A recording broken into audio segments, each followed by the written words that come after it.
আজকে আমরা যেটা নিয়ে আলোচনা করব সেটা হচ্ছে দূরত্ব, সরণ, বেগ এবং দ্রুতি নিয়ে। তো চলুন শুরু করা যাক।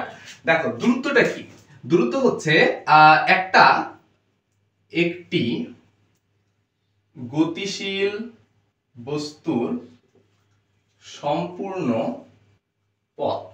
ঠিক আছে, তার মানে ধরো আমার একটা গতিশীল কোনো একটা সাইকেল আছে, এখান থেকে যাত্রা শুরু করে সে এখান থেকে একদম এই পর্যন্ত গেছে। ঠিক আছে, এইখান থেকে এই ধরলাম আমি, এটা এ, এটা এ, এটা বি, এটা সি, এটা ডি। ঠিক আছে, এ থেকে বি এর দূরত্ব ধরলাম 2 মিটার, বি থেকে সি এর দূরত্ব ধরলাম 5 মিটার এবং সি থেকে ডি এর দূরত্ব ধরলাম তোমার 3 মিটার। ঠিক আছে, 3 মিটার। তাহলে এটার দূরত্ব কি হবে?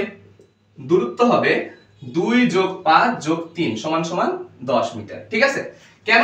কারণ আমার বলছে যে এই যে গতিশীল বস্তু, এই গতিশীল বস্তুর সম্পূর্ণ পথটাই হচ্ছে আমার কি? দূরত্ব।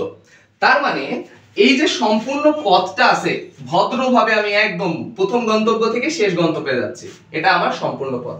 কিন্তু যদি আমার সরণ বলে, তাহলে এই যে আদি অবস্থান, এই আদি অবস্থান থেকে একদম শেষ অবস্থান পর্যন্ত যে সরল রৈখিক দূরত্ব আছে সেটা আমার সরণ নির্দেশ করে। এই যে এইটা, এই যে একদম সোজাসুজি যে গন্তব্য থেকে শুরু করছি এবং যেখানে হচ্ছে আমার শেষ করলাম, সেইটা সরল রৈখিক দূরত্বটা হচ্ছে আমার সরণ নির্দেশ করে। বুঝা গেছে? তাহলে আমার এডি কি? এডি হচ্ছে আমার সরণ নির্দেশ করে। এখন আমি প্রথমে দূরত্ব সরণ কেন বুঝালাম? কারণ বেগ এবং দ্রুতি বুঝতে গেলে আমার দূরত্ব সরণ সম্পর্কে ধারণা থাকা লাগবে। ঠিক আছে, তাহলে দেখো এই বেগটা কি আসলে? বেগ হচ্ছে তোমার এই সরণের সাথে জড়িত এবং দ্রুতি হচ্ছে আমার এই দূরত্বের সাথে জড়িত। ঠিক আছে, তাহলে বেগ কাকে বলে?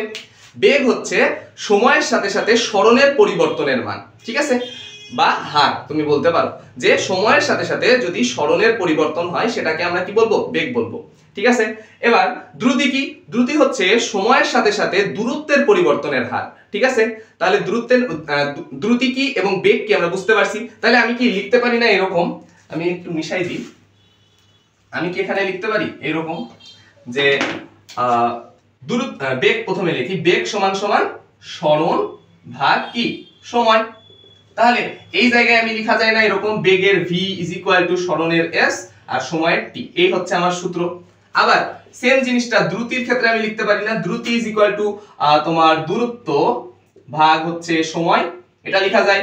আলটিমেটলি কি লেখা যায়? v = d/t, এই হচ্ছে আমার মান। বুঝা গেছে? এদের একক কি বলতো? বেগ এবং দ্রুতির একক একটাই, সেটা হচ্ছে মিটার/সেকেন্ড। এবং মাত্রা কি হবে?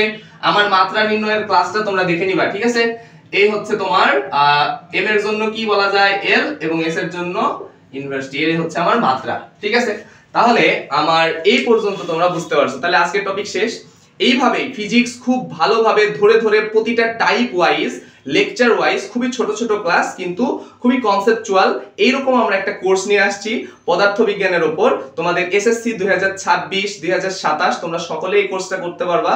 কোর্সটার প্রধান বিষয় হচ্ছে এসএসসি 2026 এর জন্য একদম শর্ট সিলেবাস, ফিজিক্সের প্রতিটা অধ্যায় কনসেপ্ট ধরে ধরে বুঝাই দেওয়া হচ্ছে। এই যে আমি এই কোর্সটার কথাই বলছি, তোমাদের ডেসক্রিপশনে লিংক দেওয়া থাকবে, তোমরা লিংকে ক্লিক করে এনরোল করে ফেলো।